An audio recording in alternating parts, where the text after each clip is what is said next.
नमस्ते, माझं नाव शैला शिंदे. माझ्या चॅनलचं नाव शैलाच पुणेरी किचन. आज मी शेंगदाणा गुळाचे पौष्टिक लाडू तुम्हाला बनवून दाखवणार आहे. तर बघा, हे त्यासाठी लागणारं साहित्य इथे ठेवलेलं आहे. तुम्हाला सांगते काय काय घेतलेलं आहे. हे पंपकिन सीड, हे बाजारात मिळतात. म्हणजे लाल भोपळ्याच्या बिया आतल्या असतात, त्याला म्हणतात पंपकिन सीड. हे 50 ग्रॅमच्या आसपास आहे. आणि काजू हे पण 20 ग्रॅमच्या आसपास. आणि हे खजूर हे पण 20 ग्रॅमच्या आसपास आहे. आणि बदाम 50 ग्रॅम आहे. आणि हे अंजीर आहे. अंजीर मी बारीक असे सुकलेले जे अंजीर ड्रायफ्रूट मध्ये मिळतात ते अंजीर बारीक छोटे छोटे कट करून घेतलेले आहेत. आणि हे मखाने पण 50 ग्रॅम आहे. आणि हा गुळ अर्धा किलो शेंगदाणे, तर अर्धा किलो शेंगदाण्याला 1.5 पाव गुळ बस होतो. आणि हे इलायचीची पावडर आहे. आणि हे घरचं तूप आहे, हे घरी बनवलेले आहे म्हणून ह्याचा कलर असा आलेला आहे. आणि हे शेंगदाणे अर्धा किलो. तर हे झालं गुळ शेंगदाण्याची क्वांटिटी. ऍक्च्युली गुळ शेंगदाणे फक्त गुळ शेंगदाण्याचेच बनवतात, पण मी ह्याच्यामध्ये थोडस ड्रायफ्रूट ऍड केलेले. तुम्हाला जर आवडत असेल तर तुम्ही ड्रायफ्रूट ऍड करा, नसेल आवडत तर तुम्ही स्किप पण करू शकता. मला हे पौष्टिक म्हणून म्हणजे आमच्या घरामध्ये म्हणजे कुणाला जर तुमच्याही घरामध्ये कुणाला जर रक्त शरीरामध्ये कमी असेल तर रक्त वाढीसाठी हे खूप हेल्दी ऑप्शन आहे. आणि खूप भरभर शरीरामध्ये रक्त वाढतं. आणि या शेंगदाण्याचा इतका चांगला फायदा होतो की जर तुमच्या घरात कुणाला रक्त वाढत नसेल तर ते हे लाडू तुम्ही बनवून त्यांना देऊ शकता. तर मी हे त्यासाठीच बनवते.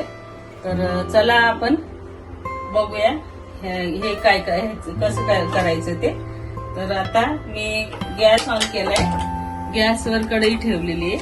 आणि हे शेंगदाणे बारीक गॅसवर कमी करायचं गॅस. आणि एकदम कमी गॅसवर असं हलवत एकदम खरपूस भाजायचे. आणि हे सगळं भाजून झाल्यावर मग ह्याला पण थोडस तूप टाकायचं, 1 चमचा. काजू, पंपकिन सीड, बदाम तर रोस्टेडच आहेत. तुमच्याकडे जर रोस्टेड नसेल तर तुम्ही ते थोडस तुपामध्ये 1 चमचा तूप टाकून थोडस त्याला शॅलो फ्राय केलं तरी चालेल. आता बघूया आपण सगळ्यात अगोदर शेंगदाणे भाजून घेऊया. हे बघा, शेंगदाणे असे भाजलेले आहेत. तुम्ही बघू शकता याचा कसा आवाज येतो. असा आवाज यायला लागला म्हणजे आपले शेंगदाणे चांगले खरपूस भाजलेले असं समजतं. आणि मी एकदम कमी गॅसवर सारखं हलवलंय त्याला. आणि एकदम असे खरपूस भाजून काढलेले आहेत. तर चला आपण काढून घेऊया. आता मखाने घेते. ह्याला पण एकदम असं कमी गॅसवर सारखं हलवायचं. आणि याच्यावर थोडीशी तुपाची धार टाकून घ्यायची. आणि हे जसं आपण कमी गॅसवर शेंगदाणे भाजले तसं मखाने पण भाजून घेणार आहोत. तर चला आपण मखाने पण भाजून घेऊया.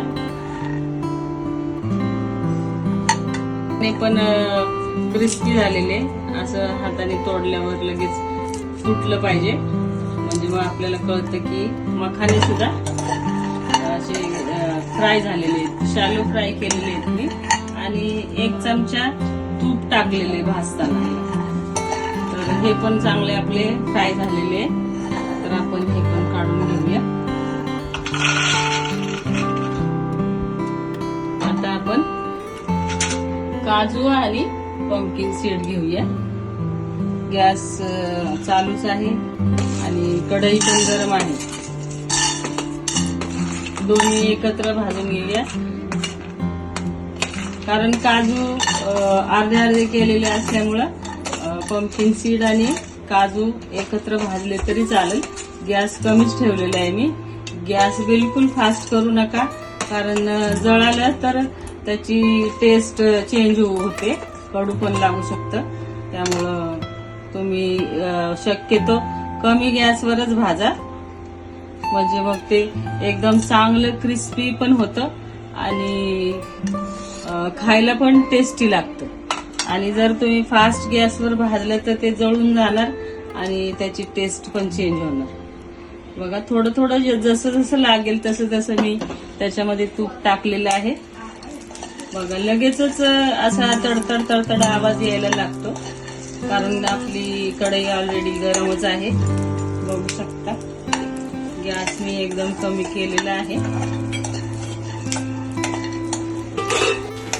बघा हे पंपकिन सीड आणि काजू एकदम असे बघू शकता तुम्ही किती छान बारीक गॅसवर मी रोस्ट करून घेतलेले. तर आपण आता हे पण काढून घेऊया साईडला. सगळं वेगळं वेगळं काढून घ्यायचं, एकत्र करायचं नाही, कारण सगळ्या याला आपल्याला मिक्सरला लावून घ्यायचे. थोडंसं असं दरदर वाटून घ्यायचे, जास्ती बारीक पण नाही आणि जास्त जाड पण नाही. आणि बघा हे बदाम जे आहे ते रोस्टेडच आहेत, ऑलरेडी रोस्टेडच बदाम घेतलेले, त्यामुळे याला रोस्ट करायची गरज नाहीये. तुमच्याकडे जर रोस्टेड असेल तर तुम्ही साधे कच्चे घेऊन पण त्याला रोस्ट करू शकता. तर आता बघा मी हे घेतलेले खजूर आणि अंजीर आम्हाला जास्त आवडत नाही म्हणून मी थोडंच घेतलेले. जर तुम्हाला आवडतं खायला तसं अंजीर पण खूप पौष्टिक असतं. तर अंजीर तुम्ही याच्यामध्ये 100 ग्रॅमच्या आसपास पण 50 ग्रॅमच्या आसपास पण घेतलं तरी चालेल. हे 10 ते 20 ग्रॅम असेल. तर ह्याला पण एकदम स्लो फ्लेम मध्ये रोस्ट करून घेणार आहे. थोडंसं तूप टाकून घेणार आहे याच्यामध्ये.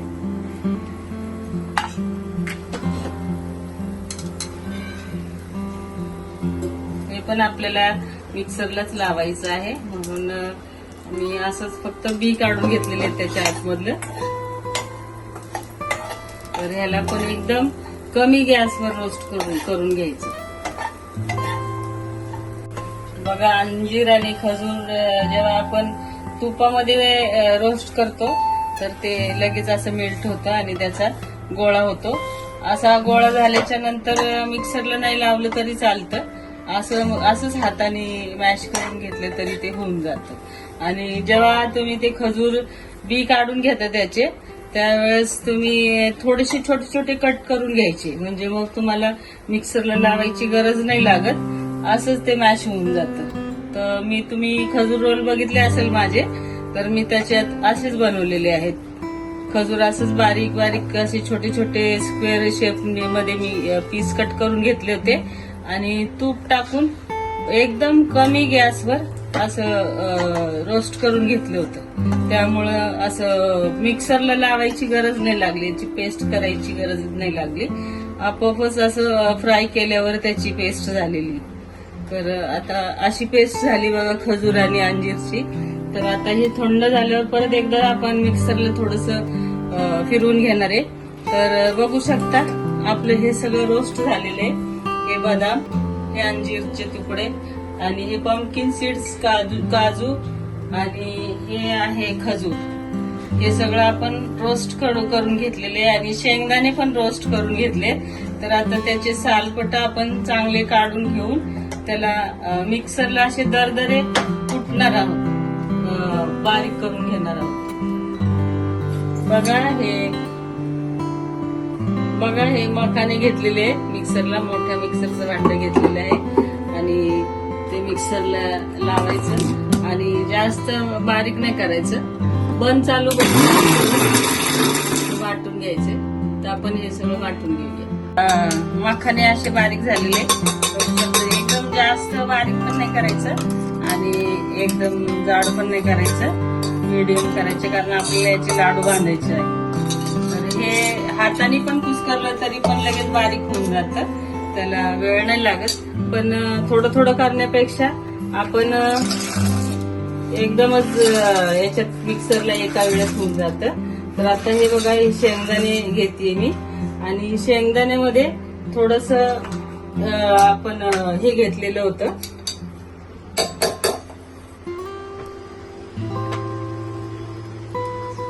खजूर. तर त्याच्यात थोडे थोडे खजूर टाकून, म्हणजे हे जे आपण भाजून घेतलेलं होतं फ्राय करून, ते थोडं थोडं टाकलं म्हणजे चांगलं मिक्स होतं. कारण आपण फक्त जर खजूर बारीक करायला घेतलं तर ते व्यवस्थित होत नाही. म्हणून आपण शेंगदाणे आणि खजूर मिक्स करून अशा प्रकारे बारीक कमी जास्त करून मिक्सर पावडर करून घेणार आहोत. बघा, शेंगदाणे आणि खजूर वाटून झालेले आहे. आता राहिलं पंपकिन सीड्स, काजू आणि बदाम. तर हे आपण सगळं एकत्र करून वाटणार आहोत. ते पण अशीच बारीक, जास्त जाड पण नाही आणि जास्त बारीक पण नाही, अशी त्याची पावडर करून घेणार आहोत. तर ते पण बंद चालू करून तुम्ही करून घ्या, म्हणजे मग जास्त बारीक पण होणार नाही आणि जास्त जाड पण होणार नाही. तर आपण ह्याला पण वाटून घेऊया मिक्सरला. ड्रायफ्रूट आणि शेंगदाण्याची पावडर करून झालेली आहे आणि ती मी एकत्र करून घेतलेली आहे. आता इथे गॅस चालू केलाय, मी गॅसवर कढई ठेवलेली आहे आणि त्याच्यामध्ये मी थोडंसं तूप घालणार आहे. वरून पण थोडंसं तूप, जेव्हा आपण लाडू बांधतो त्यावेळेस वरून पण थोडंसं तूप टाकावं लागणार आहे. तर बघा, तूप गरम होते, थोडंसं गरम होऊ द्यायचं. आणि गुळ तुम्हाला जसं गोड आवडतं तुम्ही तुमच्या आवडीनुसार घेऊ शकता. मी अर्धा किलो शेंगदाण्याला 3 पाव गुळ घेणार आहे. तर तुम्हाला जितकं गोड आवडतं, कमी जर तुम्ही गोड खात असाल तर तुम्ही कमी टाकू शकता, जास्त गोड खात असाल तर तुम्ही जास्तही करू शकता, तुमच्या आवडीनुसार घ्या. हे बघा, हा गुळ मी हे करून ठेवलेलं आहे, किसून ठेवलेलं आहे. तर ह्याला थोडंसं गरम झालं की लगेच मेल्ट होतो. हा 1.5 पावच्या आसपास मी गुळ घेतलेला आहे. तर ह्याला कढईमध्ये टाकून थोडं तूप टाकलं अगोदर आणि गुळ टाकून घेतला. कमी गॅस करून, कढई गरम झाली की गॅस कमी करायचा आणि गुळ पूर्ण वितळून घ्यायचा. गुळ वितळून झाला की लगेच ह्याच्यामध्ये ही पावडर जी आपण करून ठेवलेली आहे ती टाकून द्यायची, म्हणजे मग ते बाइंडिंग साठी खूप चांगलं आहे. खजूर आणि जे आपण अंजीर घेतलेले त्याने पण बाइंडिंग येतं. तुम्हाला जर गुळ नसेल टाकायचा तर नॅचरल स्वीटनेस साठी तुम्ही फक्त खजूर पण घेऊ शकता. खजूर एक आणखीन वेगळ्या प्रकारची मिळती, ती जरा ओली असते. तर ते जर टाकलं तर तुम्हाला गुळ पण टाकायची गरज नाही लागत. तर मग तुम्ही खजूर थोडी जास्त क्वांटिटी मध्ये घ्यायची. जर शेंगदाणे अर्धा किलो असेल तर अर्धा किलो खजूर पण घ्या किंवा पावशर पण घ्या. मी खजूर थोडी कमी घेतलेली आहे. बघू शकता गुळ मेल्ट व्हायला लागलाय आणि हा गुळ असं थोडं चांगला एकदम पातळ झाला की लगेच हे सगळं टाकून द्यायचं आणि व्यवस्थित हलवून घ्यायचं. गॅस एकदम बारीकच ठेवायचा, गॅस फुल करू नका. आणि मी तुम्हाला आणखीन एक सांगते की हे जे लाडू आहेत हे माझ्या वहिनीसाठी बनवलेले आहेत. कारण ती थोडीशी तिला एज बी कमी झालेला आहे. तिच्या शरीरामध्ये आता रक्त फक्त 7 पॉइंट होतं. तर ते रक्त वाढण्यासाठी डॉक्टरांनी सांगितलं होतं की तिला रक्त शरीरात कमी असल्यामुळं तिला थोडासा त्रास होत होता. तर मग आम्ही त्याच्यासाठी हे गुळ शेंगदाण्याचे लाडू बनवले होते. त्यांना गुळ शेंगदाण्याचे लाडू बनवून कमीत कमी 20 ते 25 दिवस खायला घातले आणि ते लाडू खाल्ल्याच्या नंतर तिच्या शरीरामध्ये 7 पॉइंट रक्त होतं. तर 7 पॉइंट रक्ताचं 11 पॉइंट झालं 20 ते 25 दिवसामध्ये. तर ज्याला कोणाला शरीरामध्ये रक्ताची कमी असेल, एचबी कमी असेल, तर त्यांच्यासाठी हे खूप चांगलं आहे. औषधं, गोळ्या, इंजेक्शन घेण्यापेक्षा घरगुती इलाज आणि हेल्दी. तर तुम्ही ज्यांना कोणाला तुमच्या घरात किंवा आणखीन कोणाला रक्ताची कमी असेल, HB कमी असेल तर असे लाडू बनवून खायला देऊ शकता. खूप लवकर आणि फास्ट रक्त वाढतं. पावडर आपली रेडी आहे. इकडं हे सगळं व्यवस्थित हाताने मिक्स करून घेतले आणि गुळ पण मेल्ट झालेला आहे आणि याच्यामध्ये आपल्याला विलायची पावडर टाकून घ्यायची आहे. तर ह्या पावडर मध्ये अगोदरच विलायची पावडर टाकून व्यवस्थित मिक्स करून घ्यायचं आणि मग ह्याच्यामध्ये हा गुळ मिक्स करून घ्यायचा किंवा याच्यातही कढईमध्ये टाकलं तरी चालेल. तर मी याच्यातच परातीमध्येच गुळ काढून घेते आणि थोडस असं कोमट झाल्यावर त्याचे लाडू बांधून घ्यायचे. तर चला आपण हे सगळं गुळ टाकून मिक्स करून घेऊ आणि थोडस कोमट असतानाच याचे लाडू बांधून घेऊया. जसे नॉर्मली आपण लाडू बांधतो तसेच लाडू बांधायचे असतात. हे सगळं चांगलं व्यवस्थित गरम असताना हाताने बिलकुल हलवू नका, हात बिलकुल टच करू नका, कारण गुळ खूप गरम असतो. गरम गुळ असताना जर हात लावला तर त्याचा चटका खूप भयानक बसतो, फोडच येण्याची शक्यता असते. तर सांभाळून करा आणि थोडस वाटलंच तर तूपही टाकू शकता वरून. जर बाइंडिंगला थोडस काही प्रॉब्लेम येत असेल तर थोडस तूप आणखीन क्वांटिटी वाढवा. तूप जसं जसं तुम्ही टाकताल तसं तसं बघायचं की जास्त तूप पण नाही झालं पाहिजे आणि जास्त गुळ पण नाही झाला पाहिजे.